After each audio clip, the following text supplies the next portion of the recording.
दूसरी अध्याय उसकी 10 और 11। When they saw the star, they rejoiced exceedingly with great joy. And going into the house, they saw the child with Mary his mother, and they fell down and worshipped him. Then opening their treasure, they offered him gifts, gold and frankincense and myrrh. So, किसी के पास अगर Hindi Bible है तो ये कलाम पढ़ दे। उस तारे को देखकर वे अति आनंदित हुए। उन्होंने उस घर में पहुंचकर उस बालक को उसकी माता मरियम के साथ देखा और मुंह के बल गिरकर बालक को प्रणाम किया और अपना अपना थैला खोलकर उसको सोना और लोबान और गंधरस की भेंट चढ़ाई। हालेलुया। इस जगह में हम देखते हैं कि जो पूरब से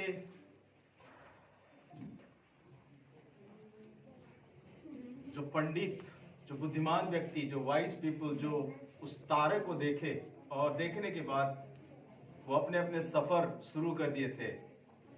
वो तारा को देख के वो बहुत आनंदित हुए। क्यों? वे भटके हुए थे उस तारे को ढूंढने के लिए, उस तारे को पाने के लिए। और उस तारा जो एक निशान था, उनको एक इंडिकेशन था, उद्धारकर्ता जन्मा हुआ है। और जैसे वो तारा आकाश में दिखाया गया और वो रेफर करने लगे ये कौन सी तारा है, ज्योतिषों ने ये सोचने लगे ये कौन सा तारा है। जब उनको पता चला ये तारा का मतलब क्या है और इस तारा कब होना था, और जब उसका मतलब पता चला तो उस तारा के बारे में खोजबीन करना शुरू कर दिए। और जब वो तारा ढूंढते ढूंढते, इतिहास बताती है कि पूरब, पश्चिम, उत्तर, दक्षिण चारों दिशा से तमाम ज्योतिषी जो हैं वो उस तारा को ढूंढते हुए वो उद्धार करता, जो राजाओं का राजा, वो प्रभुओं का प्रभु जो जन्मा है, उसको फाइंड आउट करने के लिए, उसको सिजदा करने के लिए, उसको वर्शिप करने के लिए, उसको नमन करने के लिए, उसको देखने के लिए वो अपने अपने सफर शुरू कर दिए। इतिहास ये बताती है कि कई जो है ज्योतिषियों ने, बहुत विद्वान व्यक्ति जो है वो रास्ता भटक गए, कोई जंगल में भटक गए, कोई किसी को जंगली जानवर खा गया, कोई दिशाहीन हो गए हैं। और कलाम बताती है कि पूरब से कुछ ज्योतिषी जो है वही उस तारा को ढूंढने पाए और वो सीधा सीधा यरूशलेम में हेरोदेस राजा के घर जाके पहुंचे और वो कहने लगे कि कहाँ है वो राजा जो उद्धार करता, जिसका जन्म होना था, जिसका हमने तारा देखे हैं, और वो राजाओं का राजा, प्रभुओं का प्रभु, उद्धार करता मसीह यीशु जो जन्मा है, उसको हम प्रणाम करने के लिए आए। आपको पता है हेरोदेस से इस बात सुन के वो गुस्सा में आग बबूला हो गया और वो ज्योतिषियों को कहने लगा कि तुरंत जाके उस मेरे होते हुए कौन एक राजा पैदा हो सकता है। इसीलिए वो उस राजा के विरोध में और उसको कत्ल करने के लिए वो प्लान बनाया और वो सोचने लगा कि किस तरह से मैं उस बालक को खत्म करूं।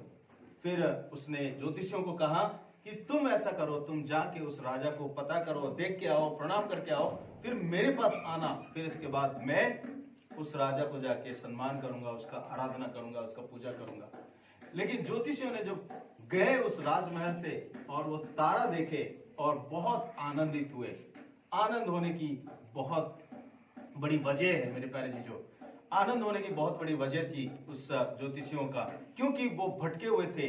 वो तमाम सालों से वो इंतजार कर रहे थे वो उद्धारकर्ता कब आएगा और मानव जाति का कल्याण करे, मानव जाति को छुटकारा देगा और मानव जाति को पापों से निजात देके परमेश्वर से मिलाएगा। उस आनंद से वो समय नहीं गए, मतलब वो फूले नहीं समाये, मतलब इतने आनंदित थे और हर्ष हो गए और तारा देख के। फिर इसके बाद चरनी में उस बालक को पाया और जाके वहां उसका सिजदा किए।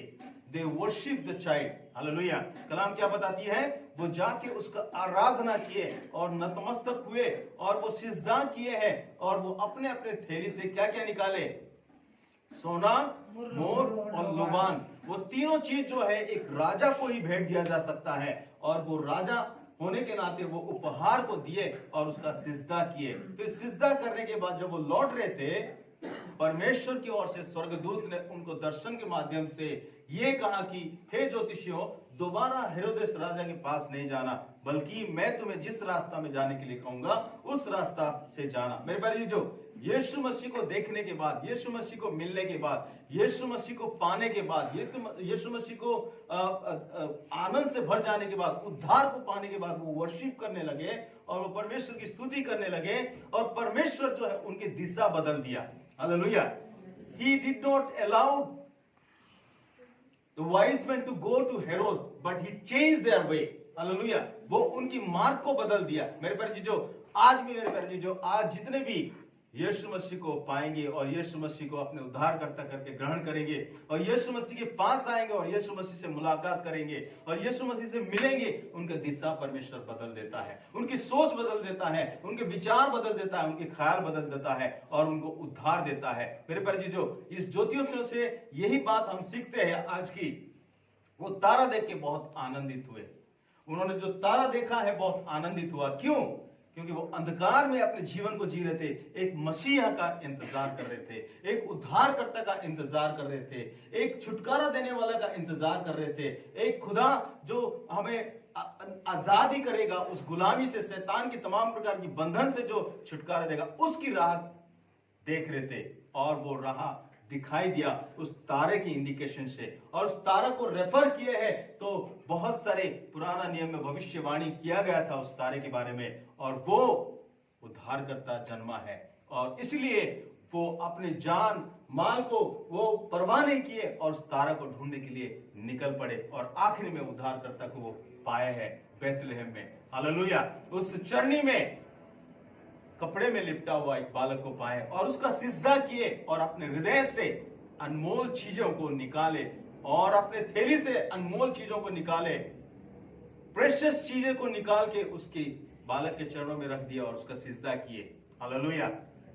और परमेश्वर की बढ़ाई करने लगे और परमेश्वर उनके जीवन को बदल दिया, उनकी रुख बदल दिया, उनकी राह को बदल दिया, उनके सोच को बदल दिया, उनके विचार को बदल दिया। मेरे प्यारे जी, जो आज इस क्रिसमस के अवसर में आप अगर यीशु मसीह से मिलेंगे, आप अगर यीशु मसीह के पास आएंगे, उसकी सिजदा अवश्य करेंगे, लेकिन आप याद रखना, आपके दिशा परमेश्वर बदल देगा, आपकी सोच परमेश्वर बदल देगा। वो अंधकार में जाने नहीं देगा, हेरोदेस के उस मार्ग में जाने नहीं देगा, हेरोदेस के उस पैलेस में नहीं जाने देगा, बल्कि आपको नया दिशा देगा और जिस दिशा में आपको अनंत जीवन प्राप्त होगी और अनंत जीवन आप प्रवेश करेंगे अनंत जीवन में और परमेश्वर की बड़ाई होगी। हालेलुया। प्रभु की इस वचन से हम सभी को इस क्रिसमस के अवसर में हम अपने आप को समर्पण करें परमेश्वर को।